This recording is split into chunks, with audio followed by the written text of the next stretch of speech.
Hi everybody, I thought I'd give you today's context in a video. So let's see where this takes us. What I want to talk to you about is the sort of Southern response to the radical abolitionists. Okay, whether or not you were an ardent abolitionist or you were a staunch defender of the institution of slavery, the one thing you guys could agree on was that the federal government really had no authority over the issue of slavery, that it was a state institution. And under our federal constitution, the states got to determine the nature of their domestic institutions. So either way you sliced it, most people, the conventional wisdom of the time was that the federal government really had no role to play in limiting or abolishing or altering the conditions of slavery in the United States. So that's the first thing I want you to understand. Second thing I want you to understand from a political perspective, there's a couple of things going on. First, the radical abolitionists really had no use for political action. They did not think that organizing a party, voting in elections, winning seats in legislatures really were going to have any impact on the issue of slavery, because politics involves compromise, and compromise is not possible with Satan and sin. So as far as the abolition was concerned, they for a long time stuck to the principle of moral suasion, the idea that they were going to get the slaveholders to come to Jesus on this issue and not be slaveholders anymore. Now this is going to become, down the road, it's going to become a major rift in the abolition movement. One of the things that you need to know about abolitionists is that they fight with each other about as often as they fight with slaveholders. So in the future, abolitionists will start to think that there might be some political things they could do, particularly in areas where the federal government had jurisdiction, like the District of Columbia in the capital. But early on, they really didn't want anything to do with politics.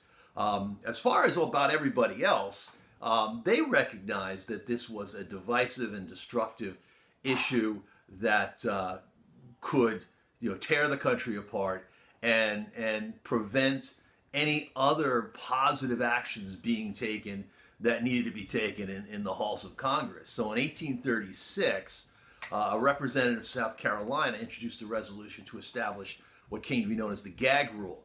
And now the gag rule was in effect from 1836 to 1844, and essentially what it did was it automatically tabled, it set aside any petition related to slavery. Now normally when a petition is sent to Congress, it arrives, it's read, it's diverted to the appropriate committee. The committee will consider the petition and then make some sort of recommendation. But what they were going to do from that period of time is they were just going to say, we're not even going to talk about this. So it would automatically be tabled. So the political class in Washington really does not want to address the issue of slavery, but it's a growing problem in the halls of Congress. As far as Southerners go, the abolitionists push, and of course the Southerners eventually decide to push back. Now, throughout American history, really, slavery was considered to be sort of a necessary evil. That it's something we were stuck with. We got it. Don't really quite know how to get rid of it. As Jefferson said, it was like holding a wolf by the ears. But what happens is, as we begin to progress through the period of radical abolition, the slave question becomes one of not so much a necessary evil, but there are a lot of Southerners who begin to advance the proposition that slavery is actually a positive good.